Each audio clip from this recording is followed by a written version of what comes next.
Come on.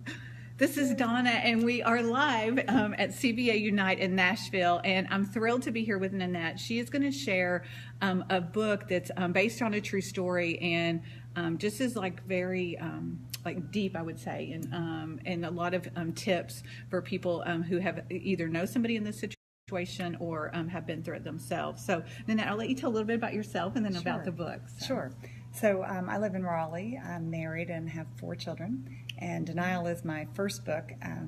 It is a story based on a true story. It's a fictional account of an individual who lived a very exciting, successful life, but struggled with some really dark secrets. And so it's been a real journey over the last couple of years to research and write the story and share it. And when I'm not doing that, I'm working as a marketer. I work in B2B marketing. So good. All right. And let's show the book. Sure.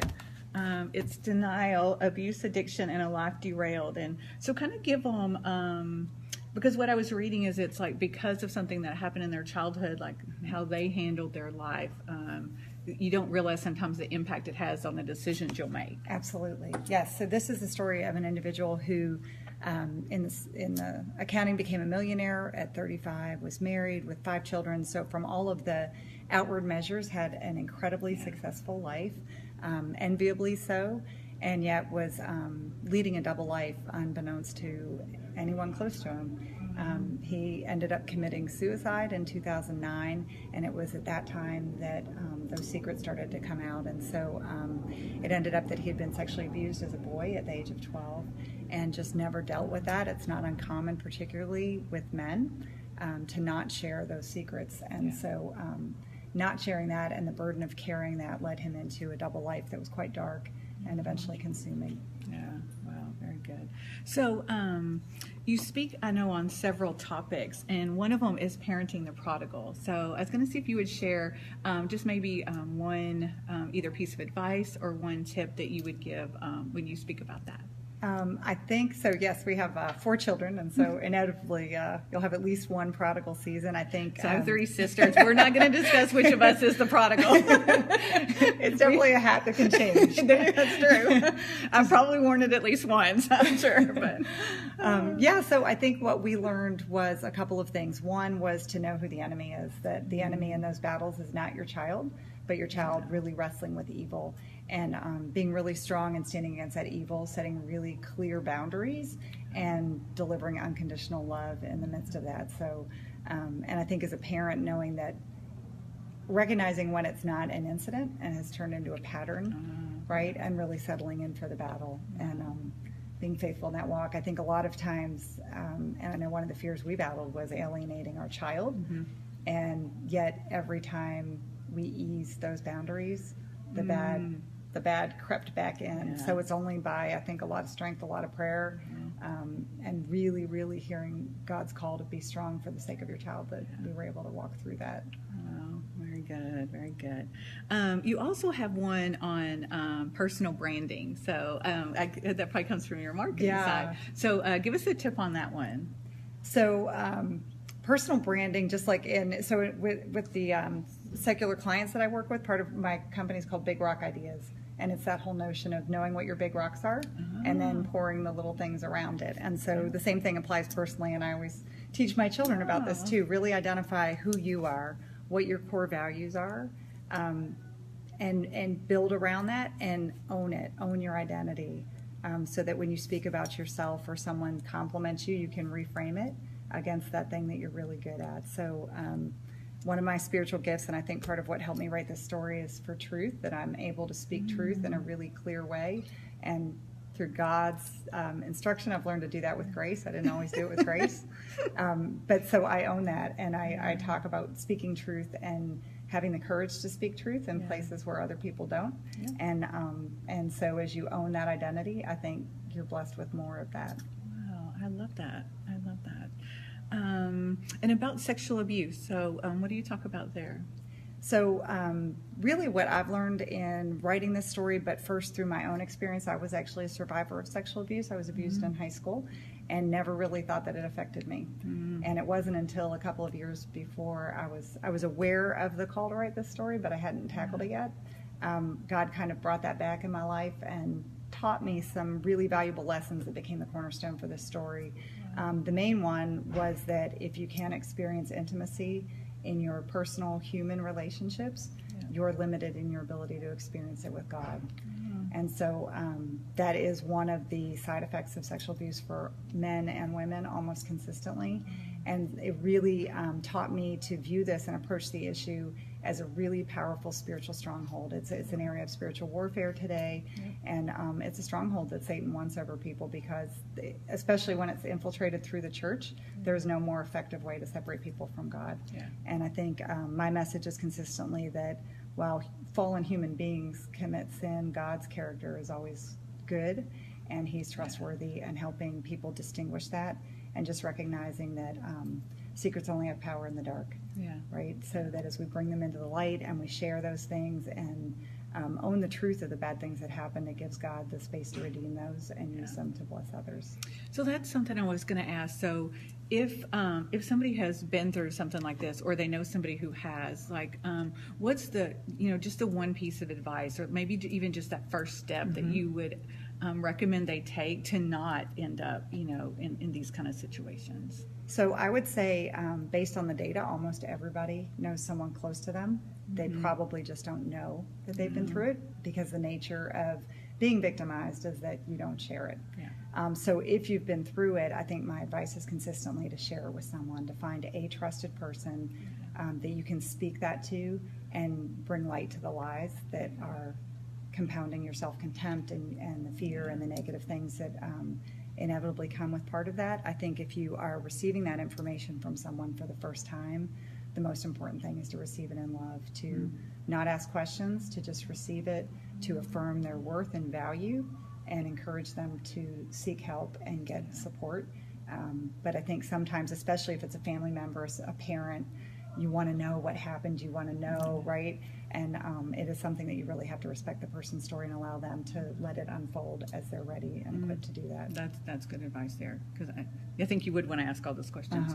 So do you see the impact of it immediately, or do you feel like sometimes they do try to bury it deep and then it comes out later? So I would say, based on my own experience, definite burying. So when I look back, I can see the first year or two after all the ways that I was acting out my pain, but then you put it in a box and you put it away. And even to the extent that I had done Beth Moore's Breaking Free Bible study at one point, and that very strongly points to past abuse as an issue or a stronghold. And I took that out and I looked at it and said, no, I'm good, and put it back away. And it wasn't until I actually really went through the season of just praying for the Lord to show anything that was an obstacle in our relationship and a closer walk with him, that he used my husband to speak some really spirit-infused truth to me. And I was at a point, I think, where I had a readiness to hear it, and finally entered into doing that hard work and allowing that to be done. And it was after I finished that and understood those things that God called me back to this book. He said, now you have a story to tell. Up to this point, I didn't have a story to tell. Wow. That's amazing. Okay, so let's, from this book, like, what do you want readers to get out of it?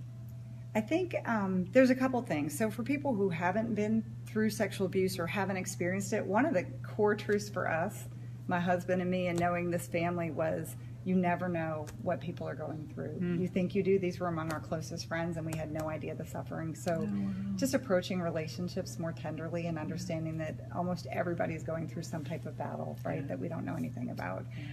From the standpoint of sexual abuse, I think my core message and hope is to start to break down that stronghold, especially with male victims, that there is just a real lack of willingness to share what happened, partly because they're male and they should have been able to defend themselves, partly because they question their own sexuality if they were assaulted by another man. And especially with boys in that age group, 12 to 14, a lot of times they have a physical response to that and they feel great shame for that. And so the way that you'd see it manifest are in things like pornography addiction, solicitation of prostitutes, infidelity, substance abuse, depression, anxiety. So I think if you love someone who's struggling with some combination of those hurts, it's probably worth reading the story, seeing if you can find yourself in that story. And then there are resources I provided at the end of the book and on my website to help people connect with help. And it looks different for everyone. Yeah. I don't suggest that you take it to someone you think was a victim and say you need to read this, because not everyone's ready. Yeah. But understanding it and understanding how profoundly it can impact a life and how well people can hide the truth of what they've suffered is really important to understand, I think. Very good. All right, we're going to ask a few more lighthearted questions. Okay, good. So I understand you're a runner. So I also struggle with calling myself a runner, even though my friends are like, if you run, you're a runner. But how does that impact your writing? So it's a great question, because it really did.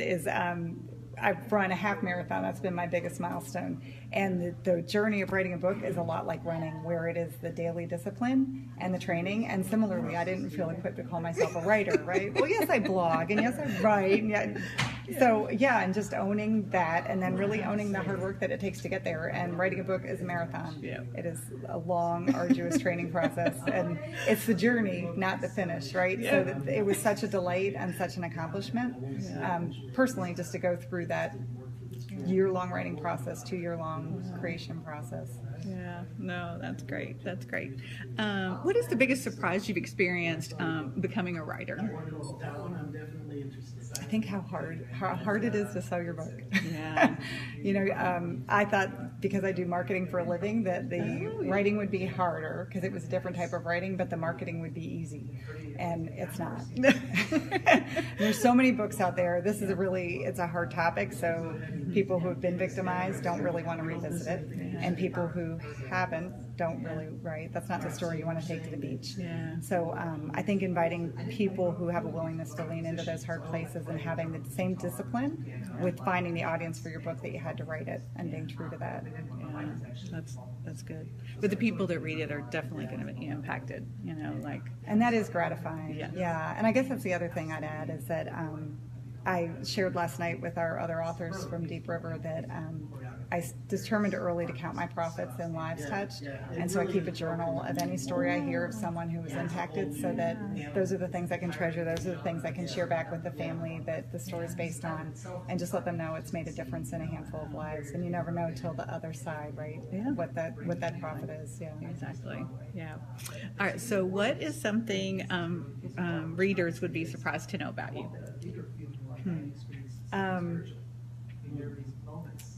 I think that everybody at the end of the day is insecure about their writing, right? That despite having written all my life from being an editor of my high school newspaper forward, I don't have a ton of confidence in my writing all the time, and so I think there's nothing more gratifying than someone saying, "I loved your book," and you're like, "Really? You took the time to read it?" Yeah.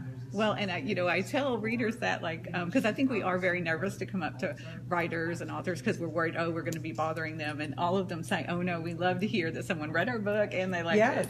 Yes, and to hear the feedback actually, how it had impacted them or a new thought that they had as a result. Yeah, well, that's great. That's great. Well, and it's funny you say that because I feel like I'm a reader, not a writer. So when I have to do a blog, I'm like, oh my goodness, or even just writing an email to an author, you're like, oh my goodness, I know my grammar is not going to be good.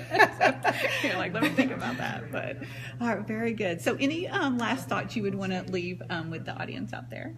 I think I would say in light of this world, in light of the Me Too environment that we're in now, and Weinstein and Matt Lauer and all of that, I think what people have learned in the last year is that none of us are untouched by sexual abuse, and I think that it's incumbent on all of us to be educated about the effects of it. And so I think to have courage, whether it's to read a book like this or to engage in the conversations that are happening, that it's just really important to understand and to be aware of the hurt that it causes. Yeah.